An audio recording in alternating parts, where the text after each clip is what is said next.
Today I wanted to talk about all the juicy things regarding the new trailer that we have for the new Demon Slayer Infinity Castle movie coming out in a few months. So to give a little background before jumping in, if you didn't know, there is a new Demon Slayer trailer that has been circulating for the past about week because it is being shared only after watching Mugen Train in theaters. This of course was an arc that came out years ago, but they decided to put it back into theaters and add a little like 30-ish second clip of kind of a little trailer sneak peek to the first Infinity Castle movie. And so of course me and my friends had to go see Mugen Train in theaters. It was of course an amazing experience, and then got to experience the little teaser trailer at the end of the movie. Before I talk about the trailer specifically, I did just want to remind everybody that sharing any leaks as far as like pictures and videos of this trailer in an online kind of public setting is actually illegal, and you can be fined a lot of money from Japan. So do not do that. Do not spoil the experience for somebody else. I also want you to know that if you missed out on this trailer, you're not really missing out on much, because it's literally 30 seconds and literally all we see is stuff that I feel like was just a recap. We see the Hashira, the Kamaboko squad, besides Nezuko.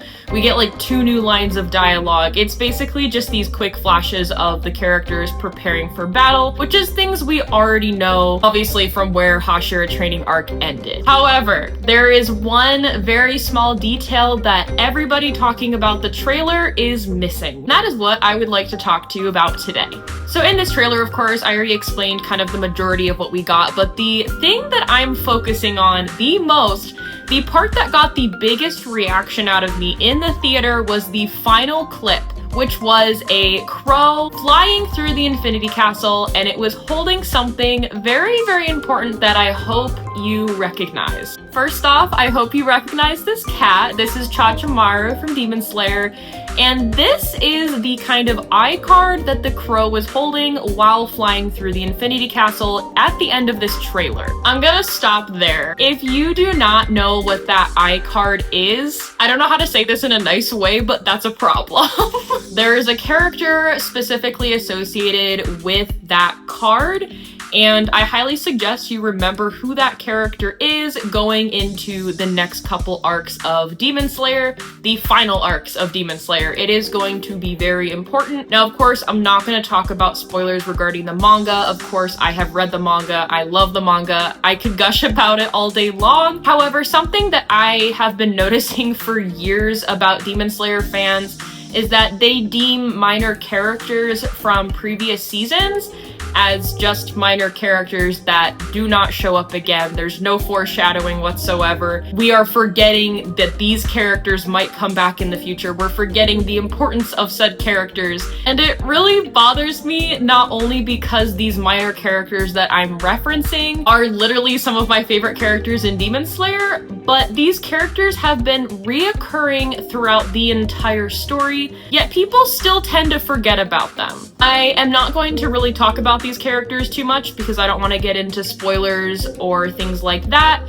However, I highly suggest rewatching episodes 8 and 9 from season 1 if you have no idea what I'm talking about. Not only are those important characters in those episodes of season 1, they're also in the Swordsmith Village arc, things that were added to the anime that were not in the manga, fun fact. They were also at the end of the Hashira training arc, and so I just urge you to please rewatch if you need to understand what that eye card is in the trailer, because I'm literally telling you that that is such a key important detail that so many people are just missing. Everyone's talking about the Hashira, everyone's talking about the Kamaboko squad, everyone's talking about Muzan, our big bad that obviously we want to end. Non-manga readers are forgetting very, very important characters that I promise you do not want to forget moving forward into Demon Slayer. When we were in the theater, I was just kind of like neutral throughout the whole trailer. I'm not even gonna lie. I was like, oh, Gyu's hot. That was a cool scene of, you know, Mitsuri, like the angles and everything. Once we got to that last scene of the crow holding the eye card, I lost it. And obviously, like I said before, I'm a manga reader. I know what's to happen next. However, even though I've read the manga and I'm excited to see what's to come, I still want the non-manga readers to be excited for what's to come. and not be super confused about characters that might show up in the future, or be like, where did this come from? Who is this? What's their importance? Things like that. And that's why I just wanted to make this video basically addressing this really important detail that I think most people just forgot about. It's also really ironic that people forget about this character that I'm referencing without giving a name, because they're a demon and their blood demon art is literally surrounded by invisibility. That's basically the theme of their blood demon art, and so I just don't want them to be invisible to the Demon Slayer fandom. I'm begging you, please do not forget about this character. I'm gonna leave it there, but there's more to come, so just fasten your seatbelts and get ready for this amazing Infinity Castle ride that Demon Slayer creators have up their sleeve to show us in a few months. With all of that rant being said, please let me know in the comments what you thought about the trailer if you got a chance to see it, or your thoughts involving the Infinity Castle arc, which is coming up very soon. Also, feel free to let me know if you have any questions about what the heck I'm talking about, or if you want to talk about spoilers, please just leave a spoiler warning in the chat so that we are not spoiling non-manga readers. We do not like that here or anywhere. That is going to wrap up this video. I hope you enjoyed, and I will see you soon for another Demon Slayer or other fandom content. Bye!